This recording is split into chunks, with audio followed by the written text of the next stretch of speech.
সম্মানিত উপস্থিতি, অনলাইনের মাধ্যমে দূর দূরান্ত থেকে যেসব মুমিন ও মুমিনা ভাই বোন আমাদের অনুষ্ঠান দেখছেন, সেই সকল মুমিন ভাই বোনদের প্রতি আল্লাহর রহমত ও শান্তি বর্ষিত হোক। তো আল্লাহ পাক রব্বুল আলামিন তো অসীম জ্ঞান ভান্ডারের অধিকারী, অসীম জ্ঞান ভান্ডারের অধিকারী। তিনি তাম পৃথিবীতে যা কিছু সৃষ্টি করেছেন তাদের রিজিকের ব্যবস্থা করেছেন, খাদ্যের ব্যবস্থা করেছেন, বাসস্থানের ব্যবস্থা করেছেন, তাদের শ্বাস প্রশ্বাসের ব্যবস্থা করেছেন। তিনি অসীম জ্ঞান ভান্ডারের অধিকারী। তো আল্লাহ পাক রব্বুল আলামিনের সেই অসীম জ্ঞান ভান্ডার থেকে তার বান্দাকে কতটা জ্ঞান দিয়েছে, অল্প ছোট্ট এতটাই জ্ঞান আমাদের দিয়েছে, অল্প জ্ঞান। আমরা অল্প জ্ঞানের অধিকারী, আর আল্লাহ অসীম জ্ঞান ভান্ডারের অধিকারী, যা আমাদের ব্রেনে ধারণ করার ক্ষমতা নেই। অল্প অল্প এতটুকু জ্ঞান যদি বান্দাদের দিয়ে থাকে, সেই অল্প জ্ঞানের বহরে আজ পৃথিবীর মানব জাতি কি করছে দেখেন, তাকান। তারা মহাকাশে যাচ্ছে, পরমাণু বোমা বানাচ্ছে, তারা কত অত্যাধুনিক যন্ত্রপাতি বানাচ্ছে, রাস্তাঘাট বানাচ্ছে, বিশাল বিশাল অট্টালিকা প্রাসাদ বানাচ্ছে, অল্প জ্ঞান পেয়ে। কত জিনিস গবেষণা করে তারা বার করছে, উৎপন্ন করছে, নতুন নতুন জিনিস মার্কেটে নিয়ে আসছে, এতটুকু জ্ঞানের বহরে। তাহলে আল্লাহ কত মহাজ্ঞানী, যিনি সাত আসমানের কথা বলা হচ্ছে, সাত আসমান সৃষ্টি করেছেন, চন্দ্র সূর্য তারকা সৃষ্টি করেছেন, নিখুঁত, কোনো খুঁত নাই। ইংরেজিতে একটা কথা আছে যে when God makes a lovely thing the fairest and completest, এখানে গড হবে না, আল্লাহ। আল্লাহ যখন যা কিছু সৃষ্টি করেন তার কোনো খুঁত নাই। কত সুন্দর, কত প্রাণীকুল সৃষ্টি করেছেন, মানব জাতি সৃষ্টি করেছেন, আমাদেরকে সৃষ্টি করেছেন, কত রকম ভাবে আমাদের তৈরি করেছেন। এই হাতগুলো কতটা ভাঁজ দেখেন। আর আল্লাহ যদি আমাদের হাতটাই ভাঁজ না করে দিতেন, তাহলে এই হাত যদি না ভাঙতো তাহলে আমরা কিছু করতে পারতাম? হাত যদি এইভাবে সোজা থাকতো তা আমরা কিছু করতে পারতাম? কিভাবে তৈরি করেছেন ভাবার বিষয় না। এই আমরা এই হাত দিয়ে কাস্তে ধরছি, কুড়ুল ধরছি, দা ধরছি, মোটরসাইকেল চালাচ্ছি, বাসের স্ট্যান্ড ধরছি, এরোপ্লেন চালাচ্ছি, হেলিকপ্টার চালাচ্ছি, হাত দিয়ে যুদ্ধ করছি, বন্দুক চালাচ্ছি, বোমা ছুটছি। এইটা যদি চিন্তা করেন, যদি এই কৌশলটা, এই সিস্টেমটা যদি আল্লাহ না দিতেন, তাহলে কি হতো মানব জাতি? আমরা কিছুই করতে পারতাম না। শুধু এইটা কিছুই করতে পারতাম না। না আমরা সাইকেল চড়তে পারতাম, না আমরা এক স্থান থেকে অন্য স্থানে যেতে পারতাম। আমাদের পাগুলো তো ভাঁজ করা, এইভাবে গাঁট গাঁট করা আছে। তো আবার দেখেন, এটা সৃষ্টি করেছে, এর ভিতরে লিগামেন্ট আছে। লিগামেন্ট হয়তো অনেকে বোঝেন না। লিগামেন্ট মানে এক ধরনের তেলে পর্দা, রস জাতীয় তেলে পর্দা। অনেক সময় গরু জবাই করলে এটা এই ফ্যাপসা পাওয়া যায় না, তেল। প্রত্যেকটা গাঁটি, প্রত্যেকটা কেন্দ্রে, প্রত্যেকটা মাজায়, হাড়, সমস্ত জায়গা দিয়ে সেট করে দিয়েছেন। এবং রস দিয়েছেন। ওই রস শুকিয়ে গেলে কিন্তু এগুলো কাজ করবে না। আমার মুখের যদি রস শুকিয়ে যায়, আমি মুখ দিয়ে কথা বলতে পারবো না, গা লাগবে জড়িয়ে যাবে, এরকম জড়িয়ে যাবে, এঁটে যাবে, কিছু খেতেও পারবো না, কিছু বার করতেও পারবো না, গাল হেঁটে যাবে। যখন আপনার দেখেন অনেক সময় মানুষের মুখ শুকিয়ে যায় আর জিভ জড়িয়ে যায় না, তাহলে এই যে শরীরের যে রস, এই চোখের মধ্যে যদি আল্লাহ রসটা না দিতেন, তাই আমরা চোখ তাকাতে খুলতেই পারতাম না, আটকে যেত। মুখে যদি রস না থাকে তা আমরা কথাও বলতে পারতাম না, কিছু খেতেও পারতাম না। তাহলে কত নিখুঁত আল্লাহ, কত জ্ঞান ভান্ডার অধিকারী তিনি, ভাবা যায়? আরো বিষয় আছে এখানে। এই যে ঘাটে যে আসে, এই যদি এই রস কোথা থেকে আসে? শরীরেই এই রস উৎপন্ন হয়। এখানে অটোমেটিক রস যোগান আসে। বিরুদ্ধ হয়ে গেল এই রস আপনা আপনি উৎপন্ন হবে শরীরের ভিতর থেকে। এটা আল্লাহর সিস্টেম, আল্লাহর প্রক্রিয়া। এ নিয়ে আমরা ভাবি না। ইদানিং কালে একদল মানুষ প্রশ্ন করছেন, তারা নিজেদেরকে বড় বড় আলেম ওলামা মুফতি বলে দাবি করে। তার প্রশ্ন করছে, এই কোরআন যে সত্য তার কি প্রমাণ আছে? হ্যাঁ, এই কেতাব যে ডাইরেক্ট ওপেনলি অনলাইনে কোরআন সত্য। আরেকজন আলেমকে জিজ্ঞাসা করেছে, গতদিন তার আংশিক কিছু আলোচনা করেছিলাম আমি। এই প্রশ্ন শুনে যাচ্ছে, এর মধ্যে অনেক ভুল আছে, অসঙ্গতি আছে। আল্লাহ কি, কোথায় থাকে আল্লাহ কি তুমি দেখেছো? এভাবে প্রশ্ন আসছে, বিভিন্ন ভাবে প্রশ্ন ছেড়ে দিচ্ছে, তর্ক বিতর্কের মজলিস তৈরি হচ্ছে। হচ্ছে বাংলাদেশ কেন, সে যারা যারা করছে তারা দেশে বাংলাদেশে নাই, বাংলাদেশের বাইরে থেকে করছে, দেশ থেকে বাইরে গিয়ে করছে। যাই এভাবে প্রশ্ন আসছে, প্রশ্ন ছুড়ে দিচ্ছে। তো এই কিতাব যে আল্লাহর পক্ষ থেকে এসেছে, আল্লাহ বলছে বিশ্বাস।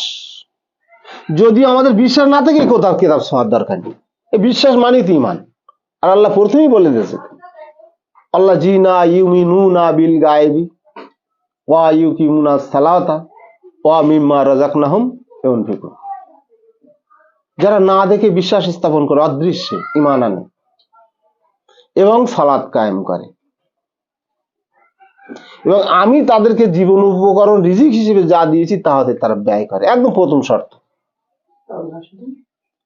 এখন আল্লাহ আছে কি নাই যারা প্রশ্ন ছুড়ছে, আমি বলি আমি জানি আছে, আমি বিশ্বাস করি আছে, এই বিশ্বাসটাই আমার ঈমান। আর আমি যদি বিশ্বাস না করি যে আল্লাহ বলে কিছু নেই, তার কোনো অস্তিত্ব দেখা যায় না, কিছু বোঝা যায় না, হ্যান না তার না ইত্যাদি, তাহলে আমি ঈমান হারা। আমরা এই কিতাবে প্রথমেই তো সূরা বাকারার প্রথমেই তো 2 নম্বর আয়াত বলছে যে আল্লাহ জিনা ইউমিনুনা বিল গায়বি। এই বিল গায়েবের প্রতি যদি বিশ্বাস আমাদের থাকে তাহলে আমি মুমিন, আমি মুসলিম। আর যদি না থাকে তাহলে আমি মুমিন না, মুসলিম না। এ কিতাব পড়া আমার দরকার নেই, আমি বিশ্বাসই তো করি না। আল্লাহ বিশ্বাস করি না, আল্লাহর যে কিতাব পাঠিয়েছে নবী রাসূলদের মাধ্যমে সেটাও আমি বিশ্বাস করি না, তাহলে আমার এই কিতাব শোনার দরকার কি? বিশ্বাস আনবেন কি করে কিতাবের উপরে? এই যে কিতাব সত্য, এর উপরে বিশ্বাস আনবেন কি করে? কিভাবে বিশ্বাস আনবেন যে কিতাব সত্য?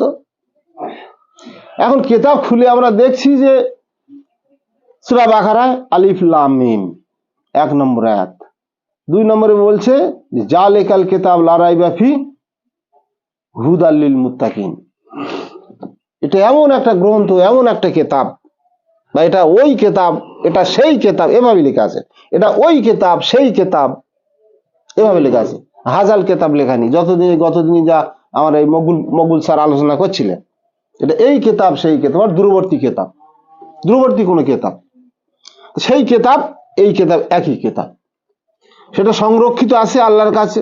সেই কিতাব কপি, এটা কপি, সেই কিতাবের কপি এটা। এখন আল্লাহ পাক রব্বুল আলামিন পৃথিবী সৃষ্টি করেছেন, পৃথিবী সৃষ্টি করেছেন বলে পৃথিবী সৃষ্টির সঙ্গে সঙ্গে মানব জাতিকে সৃষ্টি করেছেন এমনটা না। পৃথিবী কত হাজার লক্ষ কোটি বছর আগে সৃষ্টি করেছেন আল্লাহ, সেটা আল্লাহ জানেন, সেটা আমাদের জানার বিষয় না, সেটা আল্লাহর কাছে আছে। পৃথিবীতে যখন আল্লাহ মানব জাতিকে পাঠালেন, তো মানব জাতিকে পাঠানোর পূর্বে যে মানব জাতিকে আমি পাঠাবো তারা পৃথিবীতে কি করবে, কিভাবে চলবে, কিভাবে বাসস্থান করবে, কিভাবে তাদের রুজির ব্যবস্থা, সেটা আল্লাহ আগে থেকেই জানেন, আল্লাহ জ্ঞান ভান্ডারে আছে। তো গাইডলাইন হিসেবে, তাদের জীবন বিধান হিসেবে আল্লাহ একটা কিতাব সর্বপ্রথম আইন লিখেছিলেন, আইন লিখেছিলেন। তাহলে যখন পৃথিবীতে মানব জাতিকে পাঠালেন, আদম আলাইহিস সালাম বা হাওয়া বিবি যেটা আমাদের প্রচলিত, পাঠালেন, তার থেকে সঙ্গিনী, তার থেকে জন্ম বিস্তার হচ্ছে না। তো যখন বংশ বেড়ে গেল, যখন বংশ বেড়ে গেল, তখন আল্লাহ পাক যখন মানুষ বেড়ে গেল, মানুষ যখন পথভ্রষ্ট হয়ে যাচ্ছে, পথভ্রষ্ট হয়ে যাচ্ছে, তখন গাইডলাইন হিসেবে আল্লাহ নবী প্রেরণ করেছেন, নবী সতর্ক বার্তা, সতর্ককারী হিসেবে নবী রসুলদের পাঠিয়েছেন, এবং নবী রসুলদের কাছে হুদা দিয়েছেন। তো আদম আলাইহিস সালাম তো খলিফা হিসেবে এসেছেন পৃথিবীতে তার সঙ্গিনীকে নিয়ে। তা আল্লাহ কি বললেন, যাও,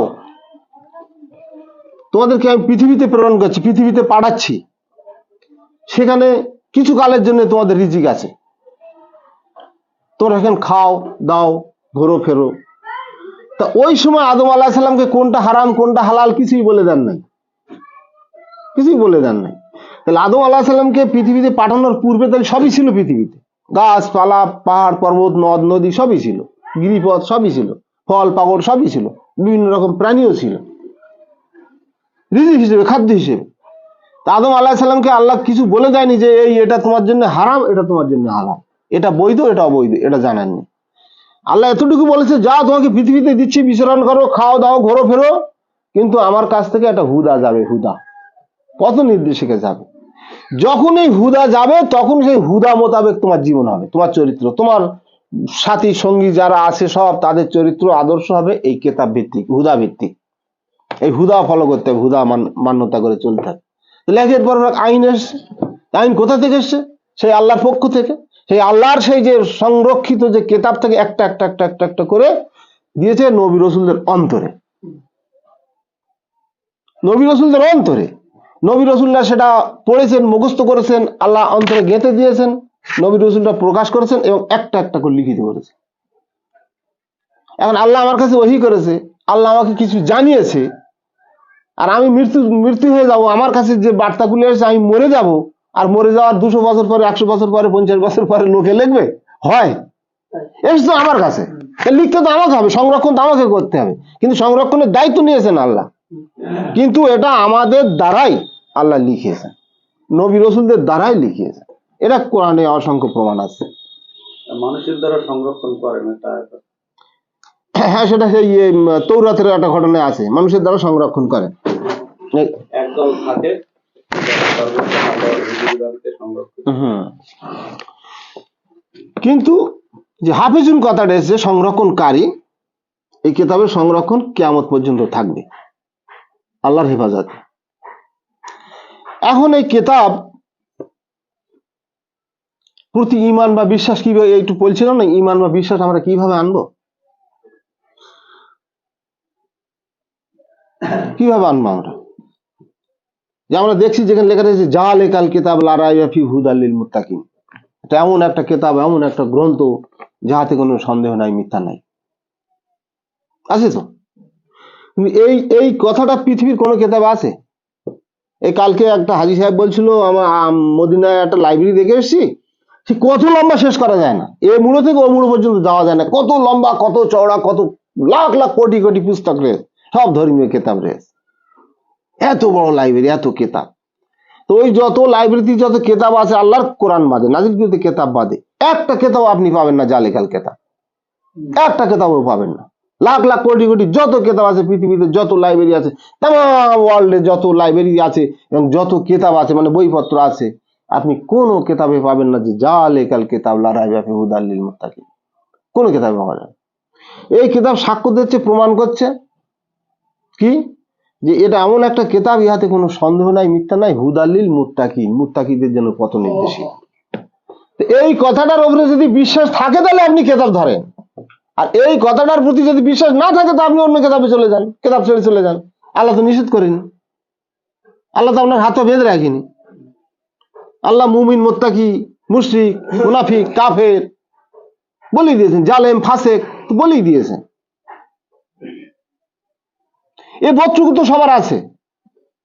তারপরে বলছেন কি, অদৃশ্যে যারা অদৃশ্যে ঈমান আনে, সালাত কায়েম করে, ও তাদেরকে যে জীবন উপকরণ দান করিয়াছি তা হইতে ব্যয় করে। এটা হুদা না?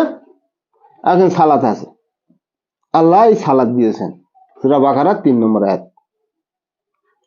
এখন পৃথিবীর মানুষ কিন্তু সালাত নষ্ট করে দিয়েছে, সালাত নাই, ধ্বংস করে দিয়েছে। আছে, নাই এমন কথা না, আছে, অল্প মানুষের কাছে আছে, অল্প সংখ্যক মানুষের কাছে আল্লাহর সালাত আছে, আর আল্লাহর সালাত পৃথিবী ব্যাপী ধ্বংস করে দিয়েছে।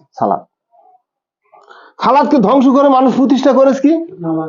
নামাজ প্রতিষ্ঠা করেছে। যে নামাজের বিধান, যে নামাজের কাঠামো, যে নামাজের ইঙ্গিত আল্লাহ কিতাবে কোথাও করে নাই। পৃথিবীর কোন স্কলার কোরআন থেকে এই নামাজ দাঁড় করাতে পারবে না, দাঁড় করাতে পারবে না। কিন্তু নামাজ প্রতিষ্ঠা করেছে পৃথিবীর মানুষ। কিভাবে করেছে? আল্লাহর সালাতকে ধ্বংস করে নকল সালাত দাঁড় করিয়েছে। যে সালাতের নির্দেশনা আল্লাহ দেননি, যে সালাতের নির্দেশনা রসুলও দেননি। কালকে আমাদের কয়েকটা 2জন হাজী সাহেব ছিলেন, সম্ভবত আরেকজন ছিলেন, সম্ভবত তিনিও হাজী, আমি এখন ঠিক জানি, আমার গ্রামেরই মানুষ, এলাকারই মানুষ। সেখানেই আলোচনা হচ্ছিল যে আপনারা যে নামাজ পড়েন এই নামাজ কোরআন বিরুদ্ধ, এই মসজিদও কোরআন বিরুদ্ধ। যে মসজিদে আপনারা ঢুকছেন, যে মসজিদে ইমাম পড়ছেন, এসব আল্লাহ বিরুদ্ধ, নবী বিরুদ্ধ, কোরআন বিরুদ্ধ। আশ্চর্য হয়ে গেছে শুনে। আমি দেখুন, এটা আমার কথা না, আমি কথা পাবো কোথায়? আমি আল্লাহর কিতাব অধ্যয়ন করে আমি যেটা জেনেছি, বুঝেছি, আল্লাহ যে সালাত বলেছেন সেই সালাতের সঙ্গে দুনিয়াবি সালাত, এই মসজিদ, এই নামাজ, এই আজান, এই রুকু, এই সিজদা, এই আল্লাহর কিতাবের সঙ্গে কোথাও মিল পাচ্ছি না, সম্পর্ক নাই। আল্লাহর কিতাবের সঙ্গে, আল্লাহ সালাতের সঙ্গে এইসব দুনিয়াবি যা চলছে কোনো সম্পর্ক নাই। এসব দুনিয়ার মানুষ, এসব মোল্লা সমাজ, এসব ইসলামের ঝান্ডা ধরে আছে যারা, তারা নিজেদের মানে আখের গোছানোর জন্য ধর্ম ব্যবসায় লিপ্ত হয়ে পড়েছে। আর তারা আখের গোছাচ্ছে, এই ধর্ম ব্যবসায় তারা হাজার হাজার কোটি টাকার মালিক সম্পদ বানাচ্ছে আল্লাহর সালাতকে নষ্ট করে। আল্লাহর সালাতের মধ্যে কোনো রোজগার নাই, আল্লাহ সালাতের মধ্যে এরকম বস্তা বস্তা টাকা নাই। আর মোল্লারা যেসব সালাত তৈরি করেছে তার মধ্যে টাকা আছে, অর্থ আছে, সোনা দানাও আছে। এখন এই সালাত নেবে কেন? এই সালাত নিলে তো বলছে যে ওয়া মিম্মা রাযাকনাহুম ইউনফিকুন, তোমাকে যা রিজিক হিসেবে দিয়েছি, যে অর্থ টাকা পয়সা দিয়েছি তা ব্যয় করো, আল্লাহর রাস্তায় দাও। পাহাড় তো জমবে না, আমি হেলিকপ্টার কিনতে পারবো না, আমি ট্রেন কিনতে পারবো না, আমি বাস কিনতে পারবো না, সব তো আল্লাহর রাস্তায় দিয়ে দিতে হবে। উদ্বৃত্ত আপনার প্রয়োজনের অতিরিক্ত টাকা যেটা থাকবে ব্যয় করতে হবে, আল্লাহর রাস্তায় দিতে হবে। আপনার 2 লাখ টাকা ইনকাম, আপনার 1 লাখ টাকা খরচ আছে, বাৎসরিক খরচ আছে, সেই যে খরচটা থেকে যে উদ্বৃত্ত থাকবে তার থেকে আল্লাহর রাস্তায় ব্যয় করতে হবে, এটা আল্লাহর ঘোষণা।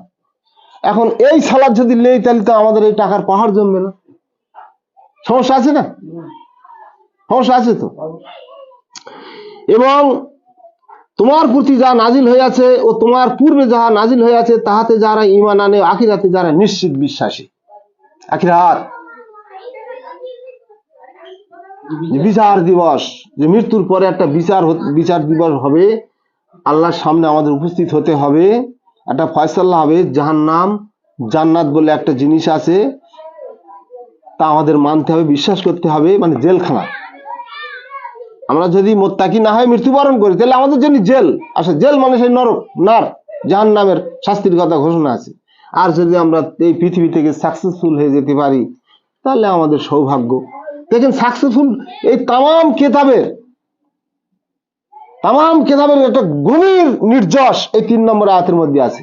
এবং 5 নম্বরে এসে আল্লাহ নিশ্চিত ঘোষণা করে দিচ্ছে। এখানে দেখেন বলছেন যে, এখানে বলা আছে যে এবং তোমার প্রতি যাহা নাজিল হইয়াছে ও তোমার পূর্বে যাহা নাজিল হইয়াছে তাহাতে যারা ঈমান আনে ও আখিরাতে যারা নিশ্চিত বিশ্বাসী।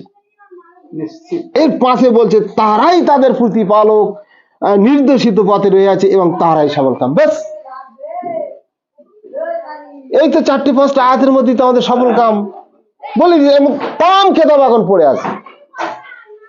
এই 5টা আয়াত যদি নিয়ে কেউ গবেষণা করে, আমরা যদি গবেষণা করি, এখানে তো আল্লাহ সাকসেসফুল বলেই দিয়েছে যে তোমরা সালাত কায়েম করো এবং রিজিক হিসেবে যা আমাদের দিয়েছি তা আল্লাহ রাস্তায় ব্যয় করো। ব্যাস, এটাকে কি করেছি আমরা এই সালাতকে ধ্বংস করে দিয়েছি। ধ্বংস করার পরে কি করেছি? আমরা ডুপ্লিকেট সালাত সমাজে প্রতিষ্ঠা করেছি, ডুপ্লিকেট সালাত। এখন এই আলোচনাটা যখন আমি কালকে করেছি, হাজি সাহেবদের গালে হাত। বলে কি